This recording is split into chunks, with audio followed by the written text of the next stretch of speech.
뉴욕 증시 안에서도 특히 기술주 중심의 나스닥들이 좀 많이 빠졌는데 네. 지금 이 시기에 매크로적인 불확실성도 있지만 또 AI 관련된 뭐 고점론 이런 이야기도 나온 상태에서 네. 어느 쪽에 무게중심을 두고 시장이 좀 많이 밀린 거라고 보세요? 네, 저는 뭐 차익 실현이라고 생각을 차익 실현? 네, 합니다.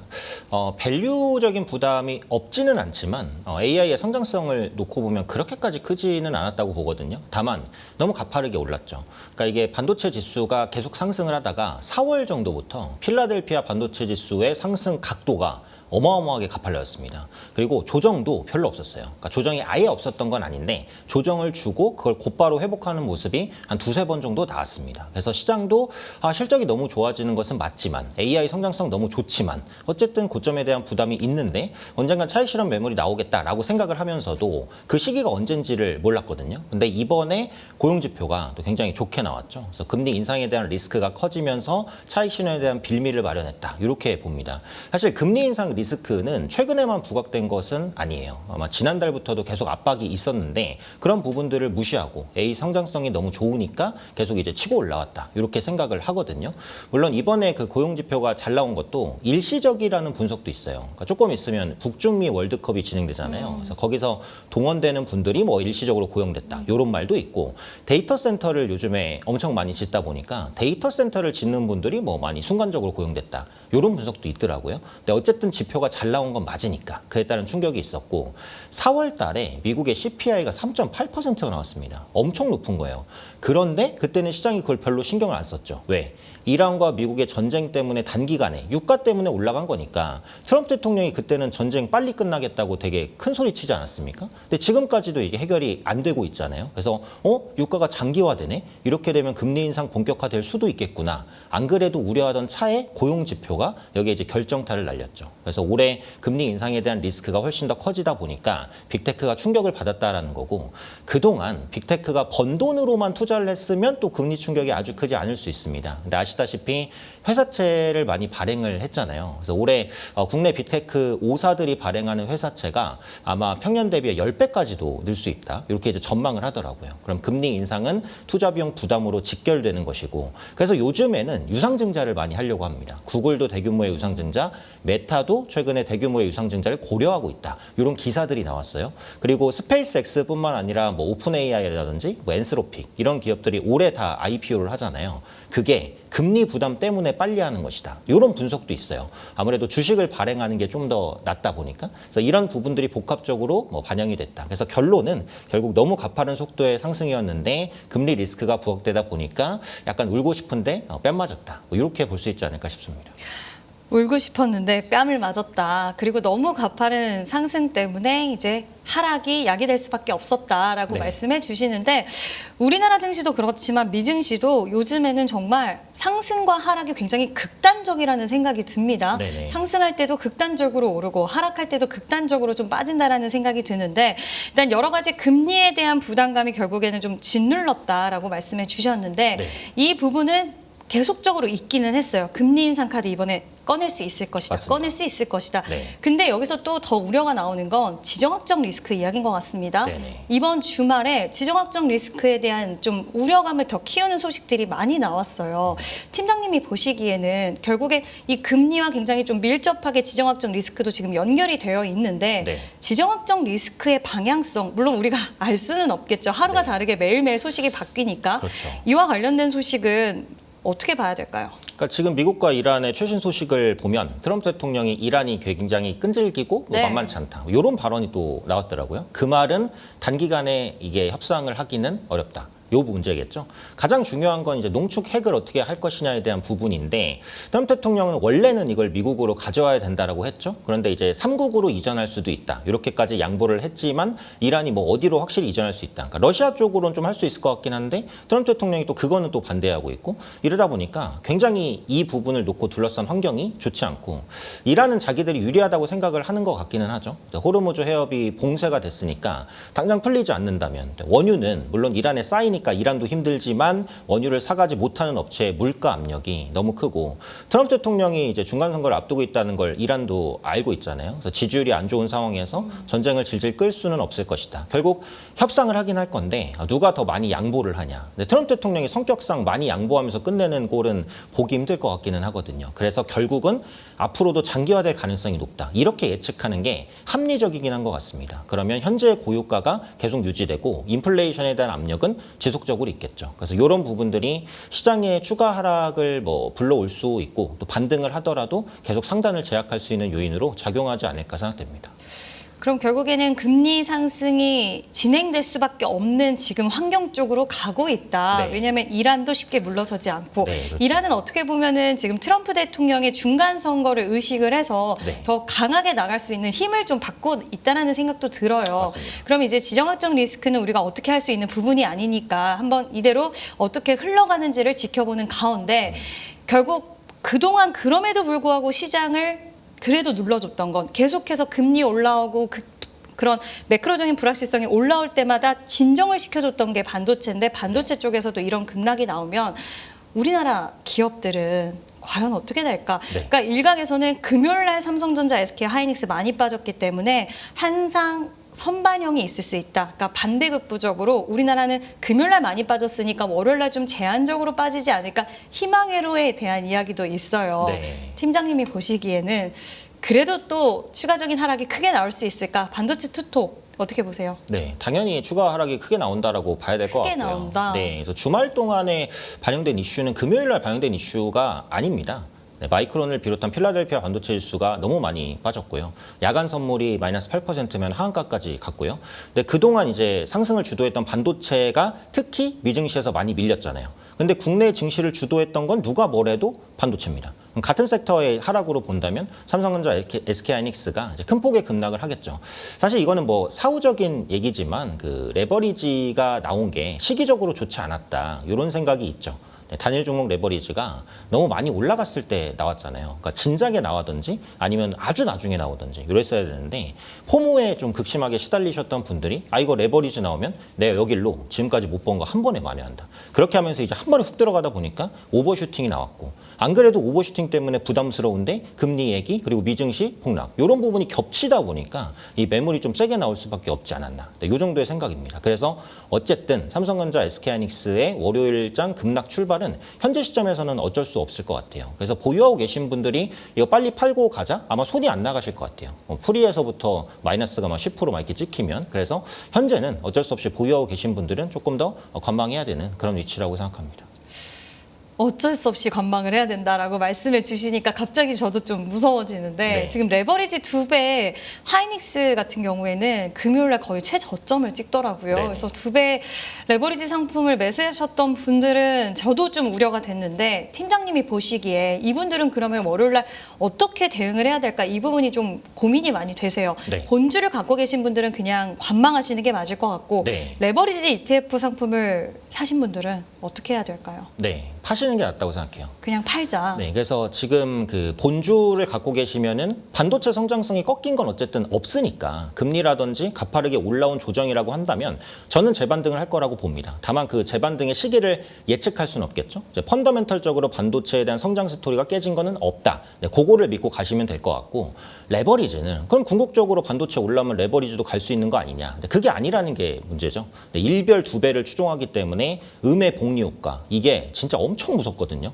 그러니까 하락한 만큼 그 하락을 돌릴 때 본주는 100%를 회복할 수 있지만 레버리지는 그만큼 못 올라와요. 그러니까 10%가 빠졌다가 10%가 회복되면 그 회복률 자체가 99%가 됩니다. 본주는. 근데 레버리지는 20%가 빠졌다가 20%가 회복되죠. 그러면은 95%? 요 정도밖에 안 될 거예요. 그러니까 이런 상황이 계속 반복되다 봤을 때 이제 돈이 녹아버리는 그런 현상이 발생하기 때문에 저는 레버리지를 갖고 계시다면 매도하는 게 맞고 네, 그러면 나는 본주는 없고 레버리지만 있는데 이러시면 차라리 그냥 레버리지를 파시고 네, 본주를 들어가시는 게 낫지 않을까. 네, 이런 생각입니다. 그래서 지금은 이제 반도체 반도체 현물이냐 아니면 레버리지냐 이것만 보고 조절을 좀 하시는 구간이 되지 않을까 이렇게 생각을 하고요.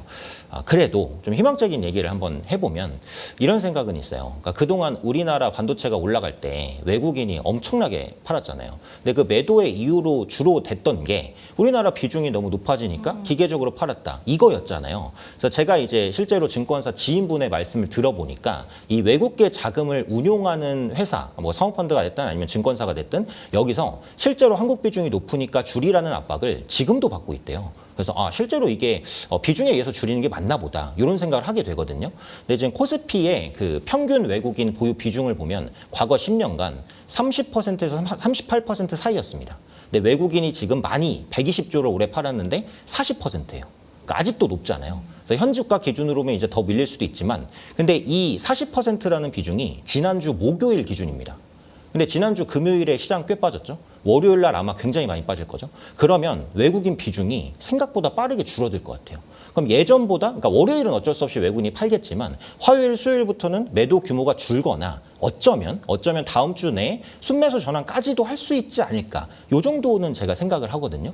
그래서 그 논리가 맞으려면, 그러니까 비중이 많아서 외국인이 팔았다는 논리가 맞으려면 많이 떨어졌을 때 외국인 매도가 줄고 매수해야 되는 게 맞잖아요. 그 놀리려면요. 그래서 저는 이제 그 정도도 생각해서 일단 월요일, 뭐 화요일 이렇게까지 급락할 수 있지만 그게 이제 계속된다라기보다는 다음 주 내로는 뭐 한 수목이 될 수도 있고 기간은 알 수 없지만 어쨌든 외국인의 비중이 한 38% 밑으로 내려오는 시점에서는 조금 바닥을 잡는 그런 모습들은 보이지 않을까. 그 정도의 기대감을 가지고 있습니다.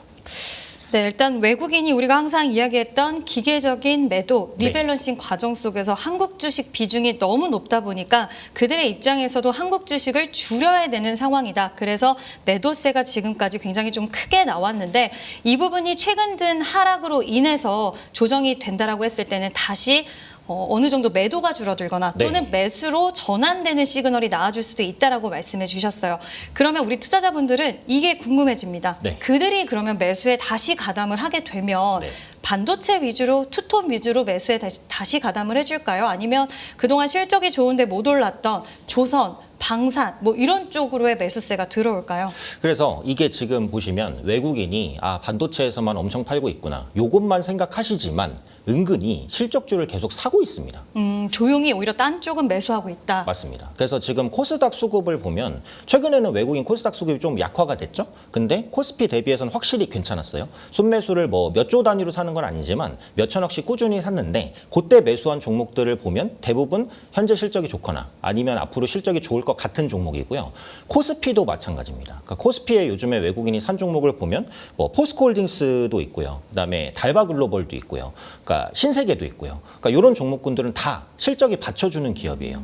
근데 지금 반도체 쏠림이 너무 심하니까 실적이 좋던 안 좋던 주가가 다 밀려 있잖아요. 그중에서 실적이 좋은 종목은 외국인이 골라서 사고 있다. 다만 우리가 반도체만 보고 있기 때문에 외국인 순매수가 뭘 들어오는지는 관심이 없었다. 근데 그거를 이제 가만히 보면은 다 실적주였다라는 겁니다. 그래서 외국인이 이제 매수 전환을 하게 되면 당연히 반도체부터 들어올 거라는 생각은 있어요. 왜냐하면 이익 면에서는 반도체를 따라갈 게 없기는 하잖아요. 뭐 예상 PER이 뭐 6배다, 7배다 이런 얘기도 나오니까. 그래서 반도체를 우선적으로 사겠지만 그동안 이제 저점에서 좀 샀었던 실적주를 조금 더 강하게 살 수 있는 여건들도 마련되지 않을까. 왜냐하면 아까 말씀드린 대로 급락에 의해서 외국인의 한국 주식 비중이 줄어드니까 그럼 매수할 수 있는 여건은 더 생기는 거잖아요. 네, 그런 관점에서는 실적주를 좀 살 수 있다라고 보니까 무조건 지금 반도체만 보자라는 관점은 아니에요. 그러니까 탑픽을 꼽자면 반도체인데 반도체 외에 실적이 나오는 섹터들은 꾸준히 체크할 필요가 있다고 봅니다. 내가 보유하고 있는 종목들 안에서 외국인이 꾸준히 매집하면서 실적도 잘 나오는 종목이 있다라고 한다면 최근 하락에도 잘 꽉 잡고 있어야겠네요. 네, 그래서 지난주에도 저는 그런 의견이었어요. 그러니까 지금 보유한 종목을 뭐 반도체로 다 가야 되냐 이렇게 이제 생각하신 분들이 있는데 저는 반도체랑 로봇은 기본 디폴트로 갖고는 가야 된다. 그렇게 보고 플러스 알파를 실적주로 가지고 있다면 그 실적주가 안 갔다고 해서 팔지는 말자. 요 정도의 의견이었거든요. 근데 그게 대표적인 게 뭐 방산일 수도 있고요. 원전일 수도 있고 물론 조선일 수도 있겠죠. 이들 섹터는 실적이 너무 좋죠. 원전과 조선, 수주잔고는 뭐 말할 필요도 없고요. 방산도 마찬가지. 이미 3년, 4년치 먹거리를 다 확보를 하고 있는 기업들입니다. 근데 조선주는 그나마 뭐 낫지만 근데 원선주나 방산주는 너무 많이 빠지기는 했거든요. 그래서 여기서 반도체가 이제 저점을 잡거나 아니면 외국인 매도가 줄어들 때 그쪽으로도 저는 수급이 들어올 여지는 충분히 있다라고 봐요. 그래서 이게 시간에 투자하시는 게 저는 맞다고 생각해요. 어차피 타이밍을 알 수는 없잖아요. 그러니까 지금 반도체를 저가 매수하자라고 말씀하시는 분들은 이제 당장 이제 다음 주에 가니까 사자 이렇게 생각하시는 거 아니죠. 더 밀릴 수도 있고 횡보할 수도 있지만 결국 우리가 그 업황을 믿고 시간에 투자해보자 요 관점이시잖아요.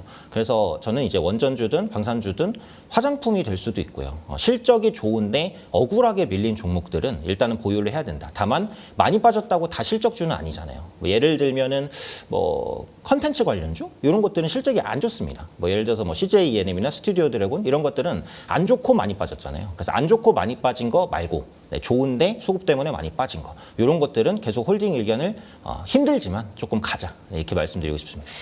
네, 힘들지만 시간에 좀 투자를 해봐야 될 것 같다라고 말씀해 주셨어요. 사실 최근 주식시장이 너무 가파르게 올라오다 보니까 꼭 주식시장이 단기적으로 뭔가 수익을 만들어내는 시장인 것처럼 우리도 느껴졌던 것 같습니다. 다만 시장을 우리가 원리대로 한번 생각을 해보면 항상 시간은 필요했고 시간을 또 잘 끌어오신 분들이 최근 상승장에서도 좋은 그런 수익을 만들어내지 않았을까라는 생각도 드니까요. 오늘 한번 내 종목을 살펴보시고 실적과 그리고 외국인들의 수급이라든지 이런 수급적인 우호적인 환경이 마련되어 있는 섹터라고 한다면 힘든 구간 한번 지켜봐 보면 좋지 않을까라는 생각도 듭니다. 자, 그럼 환율에 대한 부분들도 한번 여쭤보고 싶습니다. 네. 환율이 부담스러운 건 사실이에요. 맞습니다. 그러니까 환율 상승을 좀 긍정적으로 한때는 시장이 그래도 우리가 수출주는 좋다 뭐 이런 식으로 생각은 했지만 네. 이 숫자 자체가 오는 이 위협감은 어쩔 수 없는 것 같습니다. 맞습니다. 팀장님이 보시기에 이 환율의 이 상승 계속해서 주식시장을 좀 짓누를 수 있는 가장 강력한 요소라고 보고 계실까요? 네, 저는 이제 1번 가장 강력한 건 금리에 대한 전망이라고 보고요. 두 번째로 보다면 환율이라고 봅니다. 지금의 환율은 가파르고 너무 이제 급진적이죠. 그러니까 국내 경제가 물론 이제 내수는 조금 부족할 수도 있지만 수출이 너무 잘 되고 있고 기업들도 실적이 잘 나오고 있고요. 성과급으로 인해서 백화점 명품 매출까지도 증가하고 있는 이런 상황입니다. 그래서 지금 국내 경제가 거의 박살난 수준이죠. 지금의 환율은. 그래서 좀 과도하다고 생각을 하는데 외국인의 매도가 당연히 큰 영향을 끼친다라고 생각을 합니다. 외국인이 조 단위의 매도를 계속하다 보니까 이걸 이제 달러로 바꿔서 빠져나가면 당연히 달러에 대한 수요가 좀 증가하기 때문에 환율이 올라가는 경향이 있고요. 또 요즘에 엔화가 약세잖아요. 근데 원화는 엔화랑 좀 연동되는 경향이 있습니다. 뭐 비슷하게 이제 품목에서 뭐 수출을 하고 아시아권으로도 엮여 있고 그래서 외국인 투자자 입장에서는 뭐 엔화랑 원화 이런 것들을 묶어서 보기도 하거든요. 그러니까 그런 것 때문에 조금 과도한 약세가 진행되지 않았나 이런 생각이에요. 그러니까 요즘에 그 외국인 매도가 더 가팔라졌던 것도 환율 영향이 있겠죠. 그러니까 원화가 약세를 보이는 상황에서 한국 주식을 가지고 있으면 가지고 있는 것만으로도 환차손을 보니까 어쨌든 팔고 빨리 떠나자 이런 것도 있었을 수 있고 또 다음 주에 스페이스X 그리고 하반기에 오픈 AI, 엔스로픽 상장하게 되면 어쨌든 또 돈은 필요하겠죠. 물론 스페이스X의 공모 규모는 스페이스X의 시총 대비해서는 크지 않습니다. 한국 돈으로는 100몇 조죠. 근데 이제 뭐 예를 들어서 100조 모집한다고 해서 100조만 딱 필요한 게 아니죠. IPO를 할 때는 돈을 훨씬 더 많이 넣었다가 이제 배분대로 비중대로 받는 것이기 때문에 그에 따른 영향도 좀 있었지 않았나 이렇게 봅니다.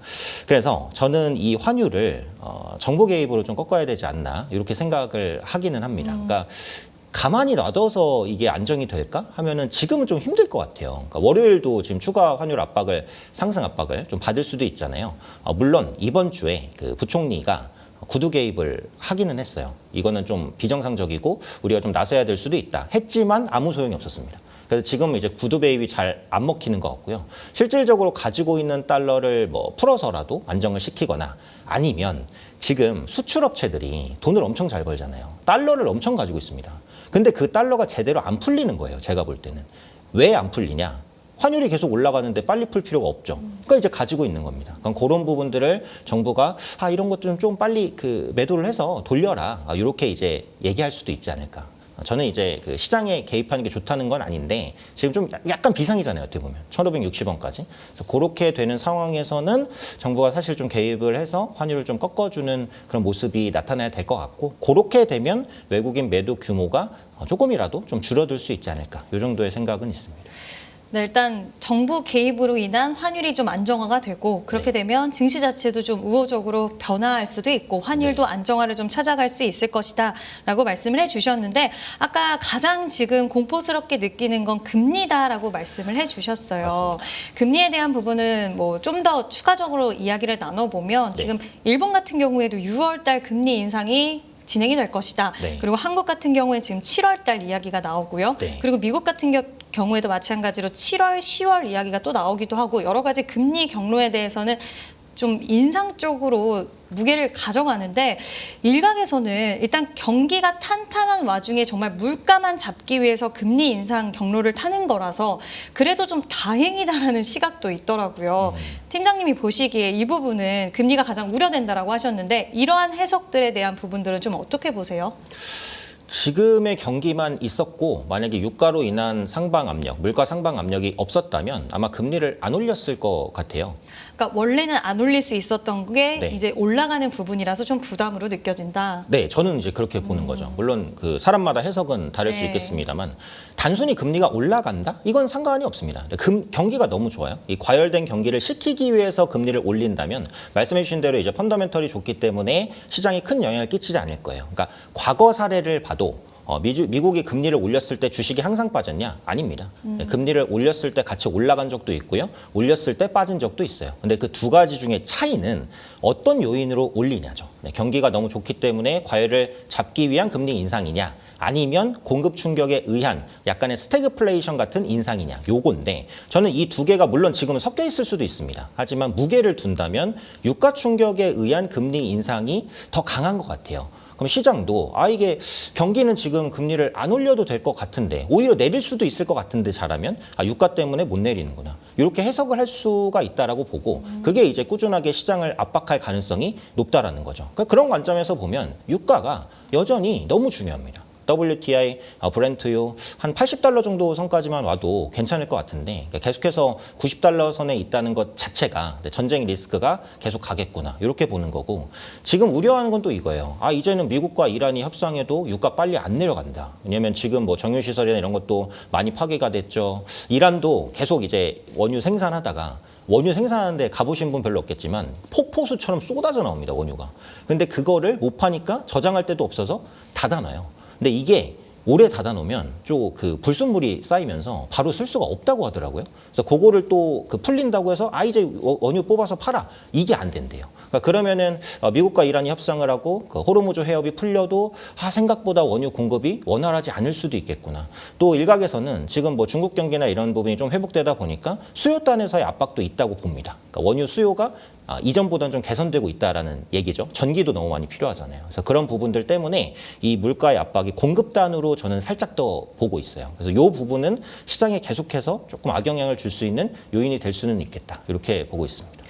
네, 지금 시장이 그 어느 때보다 힘든 건 원래도 시장은 그랬지만 네. 정말 해석이 다양하고 맞습니다. 또 그리고 유가의 경로가 어떻게 될지 모르고 환율이 그렇죠. 어떻게 될지 모르고 금리가 어떻게 될지 모르고 체크해야 될 부분들이 너무나 많습니다. 지금 투자자분들 참 지치셨을 것 같은데요. 네. 일단 종목과 섹터에 대한 이야기도 그럼 한번 짚고는 넘어가야 될 것 같아요. 네.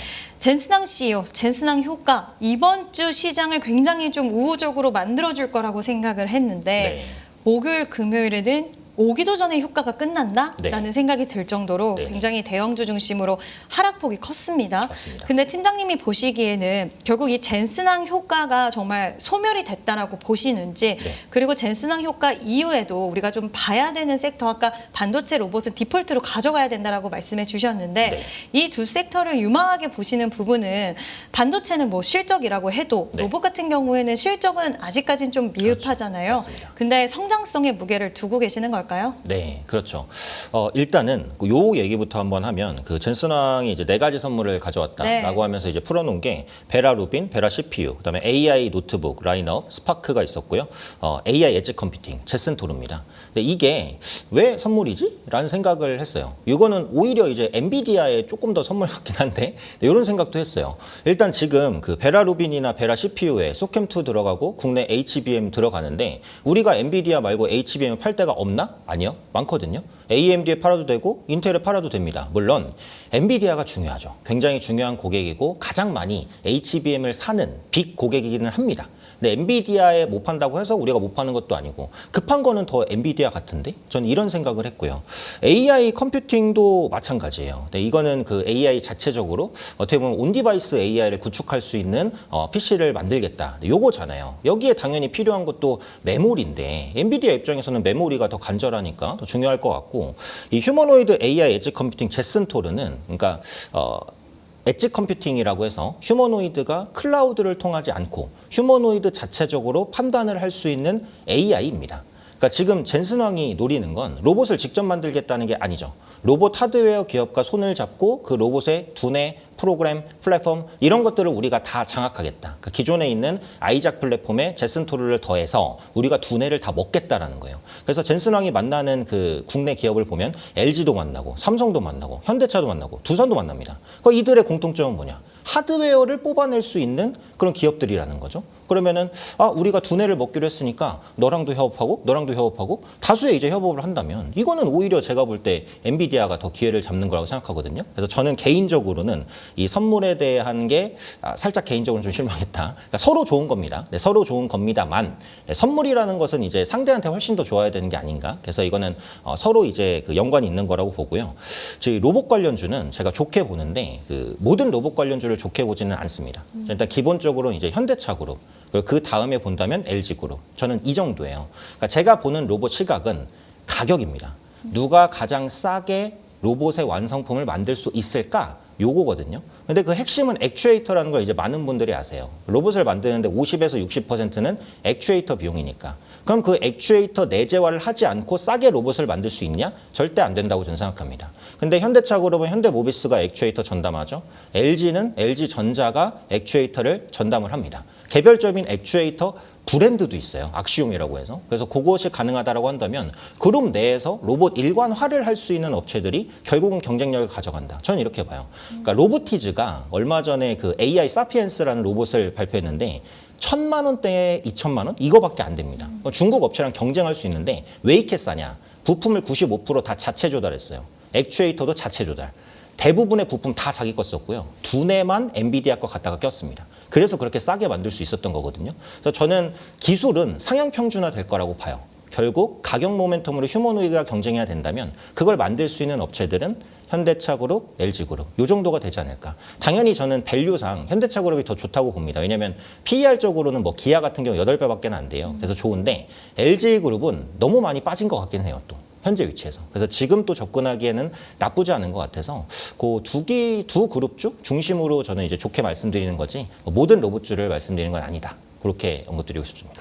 네, 아까 반도체랑 로봇이라고 말씀해 주셔서 제가 한번 여쭤봤는데 일단 로봇 같은 경우에는 현대차 그룹주 그리고 LG 이야기를 해주셨는데 결국에는 그들 안에서 그들의 생태계로서 로봇 산업으로 뻗어나갈 수 있는 그런 부분들이 잘 수직 계열화도 되어 있고 마련이 되어 있는 기업들 위주로 좀 보자라고 말씀해 주신 것 같아요. 이 부분도 참고해 주시면 좋을 것 같고요. 젠슨왕 CEO 이야기를 조금 더 해보면 팀장님께서 말씀하신 부분을 밀어봤을 때는 이 선물이 기대보다는 좀 미흡했을 수는 있다. 물론 전 세계에서 가장 잘 나가는 기업과의 협업과 협력이 기분 좋은 소식이면서도 또 한편으로는 우리나라는 결국 그들 것을 써야 되는 입장인 거잖아요. 네네. 그렇기 때문에 이 부분은 정말 엄청난 선물일까라는 좀 의문도 든다라고 하셨는데 그 효과가 끝나고 나서 조정이 온다라고 했을 때는 그 관련된 기업들 투자 관점으로 봐도 될까요? 아니면 참 지금 고민이 깊어지는 건 지금 목요일날 금요일날 많이 빠졌어요. 네이버, LG전자 그리고 두산로보틱스 많이 빠졌는데 네. 조정이 나올 거를 그럼 감안하고 조정 이후에 매수를 해야 될까? 또 보유하신 분들은 어떻게 해야 될까? 막 혼란스럽습니다. 이 부분에 대해서도 젠슨왕 효과로 움직였던 기업들 좀 짚어주세요. 그래서 젠슨왕 효과로 움직였던 기업들도 저는 이제 로봇 관련주랑 반도체만 압축해서 봐야 된다. 아, 이제는 좀 압축을 해야 된다. 네, 그러니까 이게 미팅을 많이 하잖아요. 네. 뭐 NC도 미팅하고 크래프톤도 하면서 게임주까지도 네. 조금 확장됐다가 지금 기대감이 약간 또 빠지는 그런 모습도 있는데 게임주를 먼저 한번 보면 그 젠슨왕이 원래 이제 많이 아시죠? 뭐 용산 반도체에서 뭐 GPU를 많이 팔면서 뭐 그렇게 성장을 했다 이런 얘기가 계속 나오잖아요. 그래서 게임에 대한 그 애정이 있는 것 같아요. 젠슨왕 CEO가. 그래서 이제 게임 부분에 협업을 한다라는 건데 어떻게 협업을 할 수 있을지는 아직 조금 불투명해 보이기는 하는데 그 이 부분, 그러니까 지금 엔비디아가 하고 있는 부분 중에 그 디지털 트윈이라고 해서 가상 환경에서 이제 자율주행차를 수만 번 운행하고 로봇을 수만 번 이제 움직이고, 그러니까 테슬라는 하드웨어에 대한 정보가 어마어마하다면 엔비디아는 이 소프트웨어 관련된 가상 시뮬레이션 정보가 어마어마한데 여기에 그러니까 우리나라가 게임 잘 만들고 3D 게임도 많잖아요. 요거를 결합해서 디지털 트윈을 학습할 수 있을 것이다. 요게 증권사에서 나오는 분석이더라고요. 그래서 그 이론이라면 이거 가능할 수도 있겠다라는 생각이에요. 근데 거기까지지 그게 이제 어떻게 가시화될지는 아직은 잘 모르겠어요. 근데 피지컬 AI는 우리가 반드시 가야 될 길이고 이미 가고 있는 길입니다. 실제로 뭐 현대차에서 로봇을 만들어서 공장에 투입했을 때 인건비 절감 효과가 얼마나 될까요? 어마어마할 겁니다. LG전자는 클로이드를 기준으로 가정용 로봇을 만들고 있는데 클로이드는 이미 2천만 원 정도에 상용화시킬 수 있는 능력이 있어요. 이게 기능만 조금 더 올라오게 된다면 우리 2천만 원 주고 가정용 로봇 써줄까? 지금 당장은 조금 부족하지만 뭐 빨래든 설거지든 할 수 있다고 볼 때 굉장히 큰 시장을 전혀 형성할 수 있더라고 보거든요.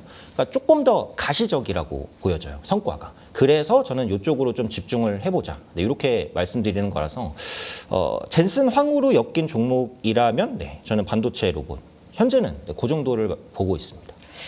그럼 보유하고 계신 분들 좀 고민이 깊어지실 것 같은데 네. 보유하고 계신 분들 다음 주 월요일날, 뭐 화요일날 좀 대응적인 부분들 필요하겠죠? 네, 그래서 앞서 말씀드린 대로 지금 레버리지는 저는 매도 의견이기는 합니다. 그 음의 복리 효과를 무시할 수 없기 때문에 본주로 가시는 게 맞겠고, 내가 삼성전자, SK하이닉스에만 그냥 꽉 있다? 그럼 저는 그냥 보유. 네, 금리 리스크 때문에 상방이 좀 제한될 수는 있지만 앞서 말씀드렸던 성장 스토리가 훼손되지는 않았다라고 봐요.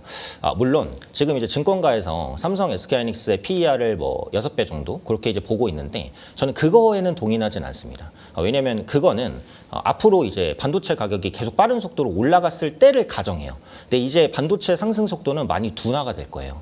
이게 상승 속도가 계속 유지가 될 거면 비쌈에도 불구하고 무조건 주세요가 나와야 됩니다. 근데 이미 이제 뭐 스마트폰 부분, 그러니까 저가 스마트폰 부분은 디램이 비싸서 줄이기 시작했죠. 얼마 전에 엔비디아가 베라 루빈의 소캠2의 용량을 줄일 수 있다. 이런 이슈가 나왔습니다. 이게 공급이 원활했다면 물론 그러지 않았을 거예요. 근데 공급이 부족하고 너무 비싸요. 그러니까 이거 조금 덜 쓰고 효율 낼 수 있지 않을까? 소프트웨어로. 이렇게 가는 거거든요. 그러면 너무 비싸서 구하기가 힘들어서 수요가 약간 위축될 가능성은 있다면 가격 상승 속도가 지금보다는 둔화될 가능성이 높아요. 하지만 그걸 감안해도 PER 뭐 8배, 9배까지 늘려도 여전히 저렴하기는 하고, 특히 피지컬 AI로 가면 로봇의 반도체가 또 직접적으로 들어가는 거니까, 그러니까 지금 우리가 반도체 수요를 생각할 때는 거의 다 AI 데이터 센터 안에 들어가는 반도체 요걸 생각하지만 이제는 갇혀있던 AI가 밖으로 나오죠. 에이전틱 AI 때문에 휴머노이드 시장이 열리고 자율주행 시장이 열리고 드론 시장이 열리고 UAM 시장이 열립니다. 그러면 이제 밖에서 하드웨어적으로도 반도체가 많이 쓰이고 우주항공에도 사실 반도체는 많이 쓰여요. 그럼 이래저래 이제 피지컬 AI로 가는 구간에서 생각하지 못했던 수요가 있을 것 같고, 하나 더 이제 간과하시는 게 교체 수요입니다. HBM 데이터 센터를 천년만년 쓰는 게 아니에요. 이거 5년, 6년 지나면 떨어집니다, 가치가. 그럼 그때는 중고로 팔고 바꿔야 돼요. 근데 이 데이터 센터 열풍이 오픈 AI 때부터 시작됐죠. 지금 이제 4년 차 정도입니다. 조금 있으면 교체 수요가 있어요. 이거 누가 돼야 돼요? 결국 삼성전자, 하이닉스, 마이크론입니다. 그러면은 실적은 이런 것들로 계속 지지가 된다라고 한다면 반도체는 계속 가자. 그리고 로봇도 마찬가지. 지금 현대차그룹이랑 LG그룹이 많이 조금 빠져 있는 상태죠. LG그룹은 더 빠졌고 월요일 날 아마 더 급락하겠죠. 현재 위치에서 매도에 대한 실익이 없습니다. 그래서 그 위치에서는 보유하는 거고, 마지막으로 아까 말씀드렸던 실적주. 네, 실적주는 조금 힘들지만 기다리자. 그래서 외국인의 매도가 그 좀 진정될 수 있고 실적주를 사고 있다고 제가 말씀드렸잖아요. 그래서 이런 부분들을 감안한다면 반도체, 로봇, 실적주 요 정도는 보유할 수 있고 만약에 요 카테고리에서 벗어나 있다. 그러면 매도하고 현금을 확보하셔서 반도체나 로봇의 뭐 저가 매수, 추가 매수 이런 것들을 좀 하시는 게 좋지 않을까 생각됩니다. 네, 일단 자세하게 꼼꼼하게 우리가 앞으로 가져가야 될 대응 전략에 대해서 이야기를 들어봤는데요. 그럼 월요일 날 시장이 굉장히 무섭기는 합니다만 네, 그렇죠. 월요일 날 시장이 출발하고 나서 우리가 가장 먼저 해결해야 되고 확인해야 될 부분은 뭐였을까요? 원달러 환율에 대한 어떻게 진행되는지의 상황 여부가 중요할까요? 아니면 우리나라 투톱 반도체 기업들의 현황을 봐야 될까요? 아니면 요즘은 외국인이 장 초반부터 막 매도 폭탄을 던지기도 하더라고요. 맞습니다. 외국인의 투자 동향을 봐야 될까요? 어디 쪽을 보면서 이번 주 시장이 더 어려워질 수 있겠구나 예상보다 아니면 예상보다 버텨줄 수 있겠구나 이런 뭔가 기준점이 좀 필요할 것 같은데 팀장님 뭘 봐야 될까요? 일단 마지막으로 말씀해 주신 외국인 수급이 가장 중요하다고 봅니다. 어쨌든 그동안 하이닉스, 삼성전자를 눌렀던 게 외국인 수급이잖아요. 그리고 제가 아까 말씀드린 대로 비중이 줄어들면 외국인 매도가 실제로 줄어드는지 그거를 또 확인해야 되기 때문에 수급적인 부분이 굉장히 중요하다고 보고요.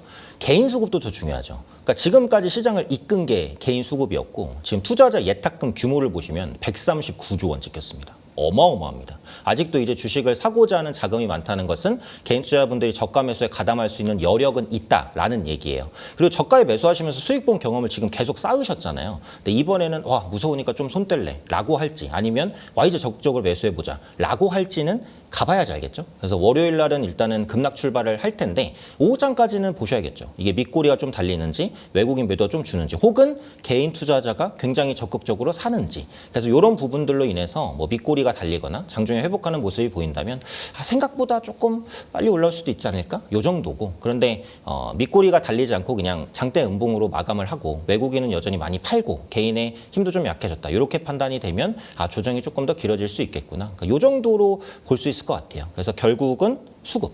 외국인 수급이 가장 중요하고 그다음에 개인의 수급도 지켜볼 필요는 있겠다. 이 정도로 생각됩니다.